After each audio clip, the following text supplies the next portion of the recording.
Next to the stalling hopes of getting more people to work in medicine. Yeah, there are calls tonight for more financial help for student doctors as they face a sharp drop in the amount of money available to them in the final 2 years of their training, which some believe are causing them to drop out of courses. Kevin Ashford's been hearing about the pressures on trainee doctors. The NHS needs more staff. The latest government figures show there are more than 10,000 doctor vacancies across the country. Robin Smith from Newcastle is hoping to fill one of those gaps. She's in the 6th year of studying to be a doctor, but financial pressure has built up as the course has gone on. A lot of medical students do have part-time jobs, and having like a few hours is fine. But then when you get to clinical years, like the demands are of a full-time job.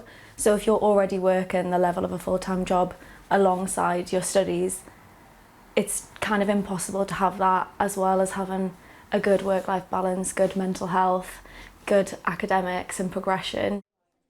For the first 4 years of their studies, trainee doctors can get student loans. In the 5th year, that changes to a combination of limited loans and an NHS bursary, which campaigners say means students have a maximum of £6,458 to live on. For many, that can mean a drop of up to 40% in their funding. Doctors' groups want students to be given what they're calling a livable NHS bursary. I think it's something that would pay itself back. Realistically, if you have more doctors in the NHS system, because less are having to drop out before they even become a doctor, then you're not going to have to pay the extortionate rates that the NHS is spending on locum jobs. We need more staff, and although this could be seen to cost money, it will pay itself back so quickly. The government says it reviews funding arrangements ahead of the start of each academic year to ensure they support students while delivering as much value as possible from taxpayers' money. While studying to be a doctor can be a financial challenge, getting onto a relevant course in the first place can also be a battle.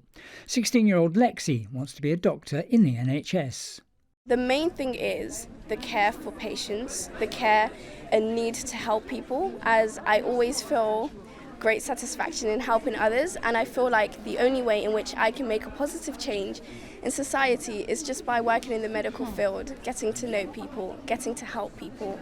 Widening the intake of medical students can only help health service recruitment.